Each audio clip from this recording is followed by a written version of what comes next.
বন্ধুরা আজ কচু শাক তুলতে চলে এলাম। বিনা সারের শাক, খুব সুন্দর। এখান থেকে প্রত্যেকবারেই তুলে নিয়ে যাই। কচু শাকগুলো ভালো করে কেটে পরিষ্কার করে ধুয়ে নিয়েছি। রেসিপিটা আপনাদের সঙ্গে শেয়ার করছি, দেখতে থাকুন। গ্যাসের মধ্যে ডেচকি বসিয়ে দিয়েছি।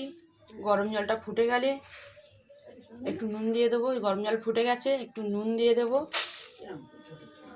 দিয়ে কচু শাকগুলো সিদ্ধ করতে দেবো। এখন ঢাকা দিয়ে দেবো।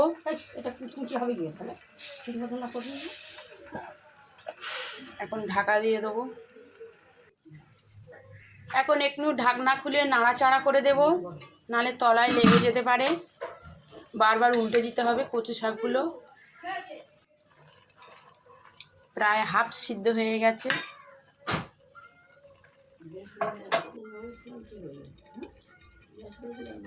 ঢাকা খুলে আরেকটু নাড়াচাড়া করে দেব।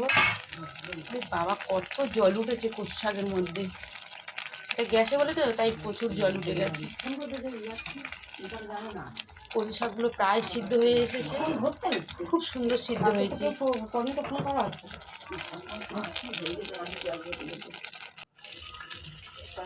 কচু শাকগুলো খুব সুন্দর সিদ্ধ হয়ে গেছে। এবার নামিয়ে নেব, নিয়ে জল ছেঁকে নেব। জল থেকে ছেঁকে আলাদা করে নিয়েছি। একটু চিপে চিপে দেবো, জলগুলো বের করে দেব। খুব সুন্দর সিদ্ধ হয়েছে।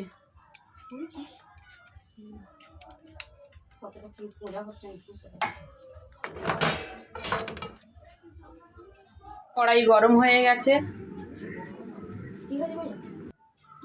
এখন তেল দিয়ে দেব। লঙ্কা ভাজা তেলের মধ্যে চিংড়ি মাছগুলো দিয়ে দেব।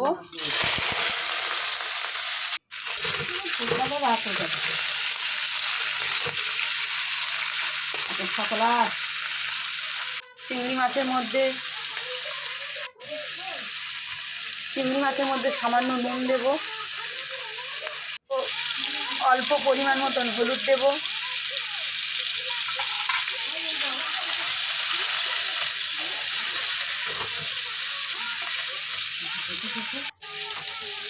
চিংড়ি মাছটা বেশি ভাজবো না, বেশি ভাজলে শক্ত হয়ে যাবে।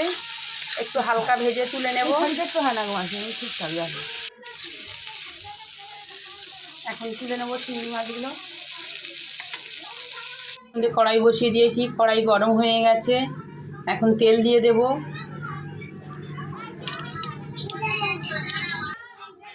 তেল গরম হয়ে গেছে, তেলের মধ্যে এখন শুকনো লঙ্কা দেব,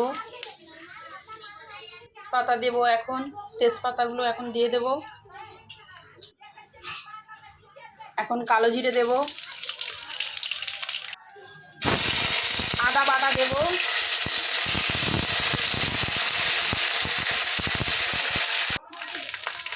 পরিমাণ মতন লবণ দেব, পরিমাণ মতন হলুদ দেব,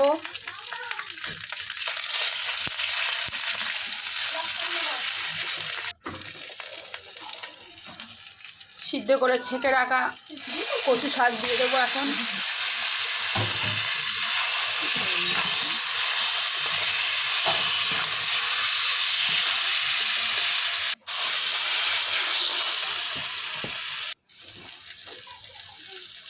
ভেজে রাখা চিংড়ি মাছগুলো দেব।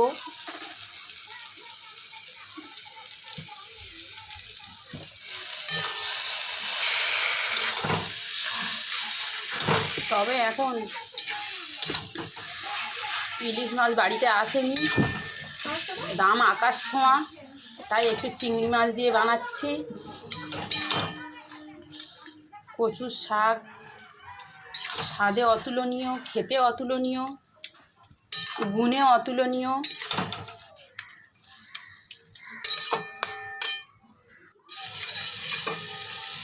এই কচু শাক বানাতে গ্যাসের মধ্যে একটু দেরি হয়, কেন প্রচুর জলও ওঠে।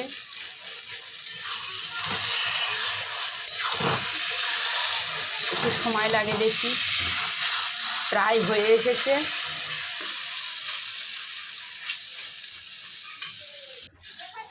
কচু শাক রান্না করার সময় একটু খেয়াল করতে হবে। কচু শাকগুলো সিদ্ধ করার পরে একটু টেস্ট করে দেখতে হবে ওটা গলায় ধরছে কিনা। সেদিকে একটু খেয়াল রাখতে হবে। এক ঝুড়ি কচু শাক কেটে এই শাক পাওয়া গেছে। চিংড়ি মাছ দিয়ে কচু শাক রেডি। টেস্ট করে দেখলাম সব কিছু ঠিকঠাক ছিল, নুন মিষ্টি স্বাদ ছিল সেই। ভিডিওটা যদি ভালো লেগে থাকে তাহলে একটা লাইক শেয়ার কমেন্ট করবেন। সবাই ভালো থাকবেন, সুস্থ থাকবেন, টাটা।